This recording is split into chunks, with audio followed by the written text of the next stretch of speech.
আজকের রান্না থোড় চিংড়ি। থোড় চিংড়ি বানানোর জন্য আমি এখানে নিয়ে নিয়েছি 4-5 টুকরো থোড়। এবার প্রথমে এগুলোকে আমরা গোল গোল পিসে কেটে নেব। এই যে এইভাবে আমরা বটিতে এরকম ভাবে গোল গোল করে কেটে নিচ্ছি। যে আঠাগুলো আছে সেগুলোকে আঙুলের সাহায্যে এভাবে পেঁচিয়ে নেব। এই যে আমি এখানে গোল গোল করে থালায় কেটে রেখেছি। আমি যে গোল পিস করেছি বেশি মোটাও করিনি আবার বেশি পাতলাও করিনি,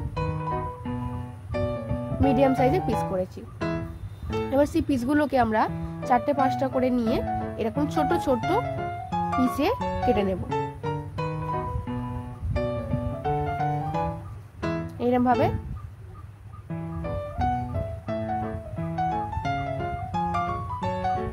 সবকটা এরকম গোল গোল পিসগুলোকে এরকম কুচো কুচো করে কেটে নেব। এই যে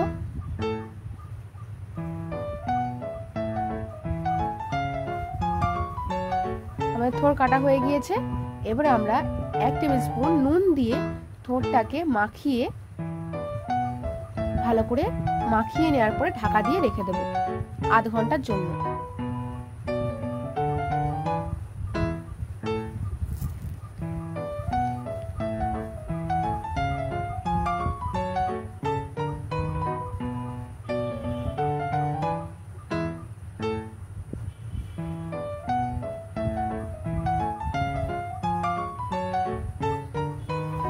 এবার আমি এখানে কেটে নিয়েছি কুমড়ো, কেটে নিয়েছি আলু, আর কেটে নিয়েছি রাঙা আলু।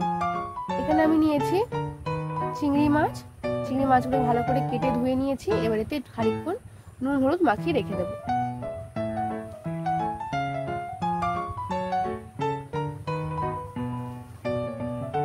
এবারে প্রথমে কড়াইতে তেলে চিংড়ি মাছগুলো প্রথমে ভেজে নেব। হালকা ভাবে চিংড়ি মাছগুলো ভাজবো, বেশি ভাজবো না, বেশি ভাজলে চিংড়ি মাছগুলো শক্ত হয়ে যাবে।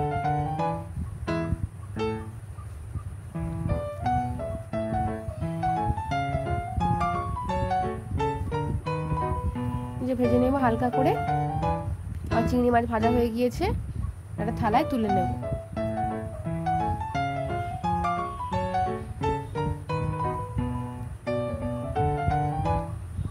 এবার কড়াইতে দেব 3টে তেজপাতা কেটে নিয়েছি, দিয়েছি কিছুটা 5 ফোড়ন আর ওই চিংড়ি মাছের তেলটা। ভালো করে তেলটাকে গরম করে নেব। এবার এতে দিয়ে দেব কেটে রাখা আলু। আলুগুলোকে ভালো করে ভেজে নেব।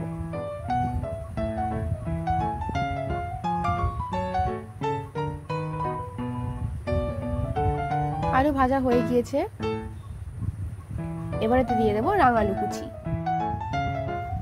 আবার ভালো করে ভেজে নেব।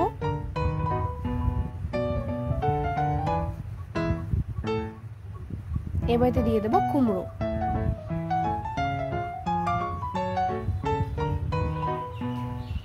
সবগুলো সবজি ভালো করে ভেজে নেব।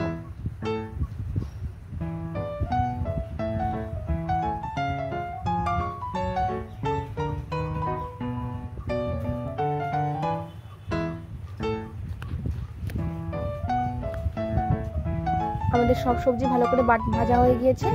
এবার আমরা দিয়ে দেবো 1 টেবিল স্পুন আদা বাটা আর 5-6টা লঙ্কা আমি এখানে লম্বা করে চেলা করে নিয়েছি। আর দিচ্ছি 1 টেবিল স্পুন নুন আর 1 টেবিল স্পুন হলুদ আর 1 টেবিল স্পুন জিরে গুঁড়ো আর দিচ্ছি 1/2 টেবিল স্পুন লঙ্কার গুঁড়ো। ভালো করে মশলাগুলোর সঙ্গে সবজিগুলোকে কষিয়ে নেব।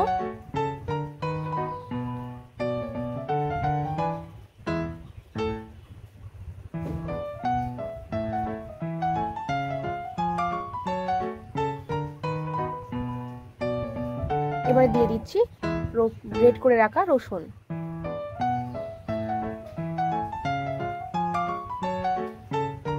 আবার ভালো করে কষিয়ে নেব।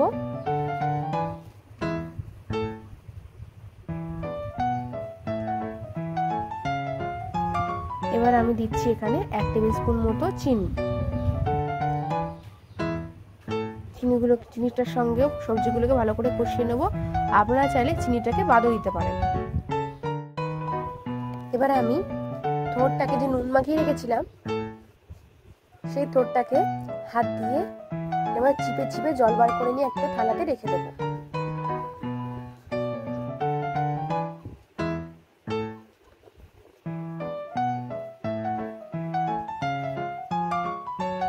এভাবে চিপে চিপে থালায় তুলে নেব।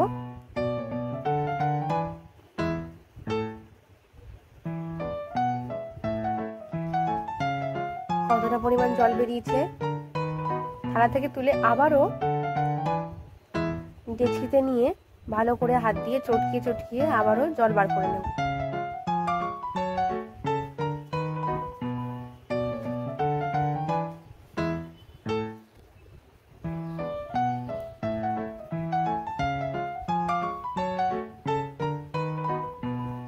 এই যে হাত দিয়ে এরকম ভাবে চিপে চিপে জল ঝাড়িয়ে কড়াইতে দিয়ে দেব।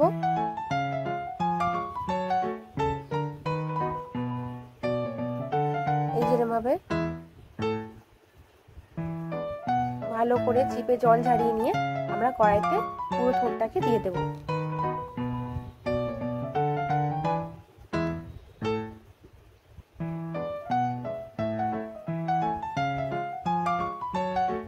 আবারও কতটা জল বেরিয়েছে। এবারে ওটার সঙ্গে সবজিগুলোকে আর মশলাগুলো দিয়ে ভালো করে কষিয়ে নেব।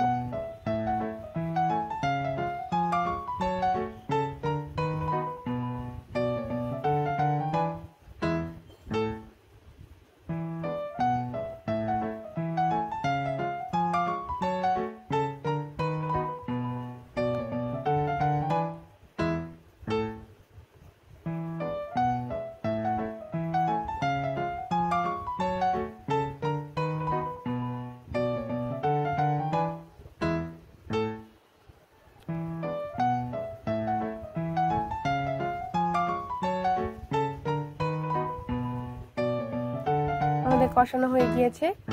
এবার দিয়ে দেবো চিংড়ি মাছ ভাজাগুলো। আবার ভালো করে চিংড়ি মাছের সঙ্গে ভালো করে নাড়াচাড়া করে নেব।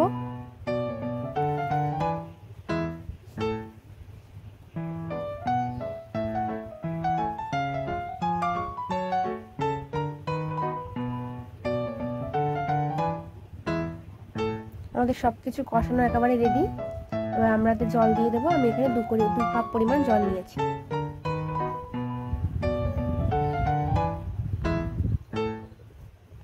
ভালো করে নাড়াচাড়া করে নেব। করে নিয়ে ঢাকা দিয়ে রাখবো 10 মিনিটের জন্য।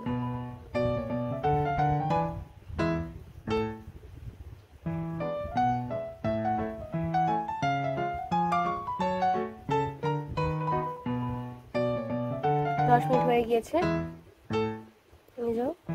ভালো করে নাড়াচাড়া করে নেব।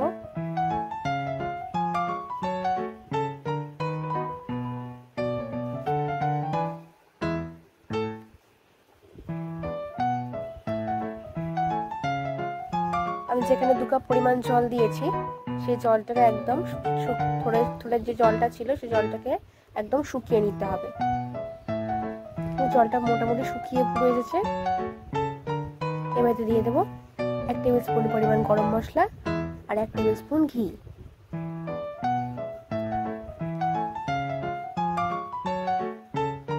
ভালো করে মিশিয়ে নেব।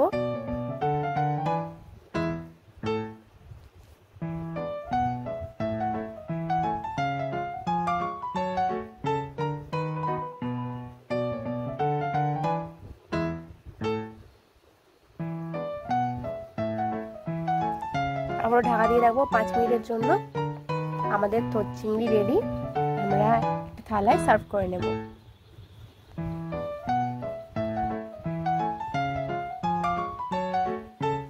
আমাদের আজকের রান্না থোড় চিংড়ি রেডি। ভালো লাগলে অবশ্যই লাইক, কমেন্ট এন্ড শেয়ার করবেন। Thank you.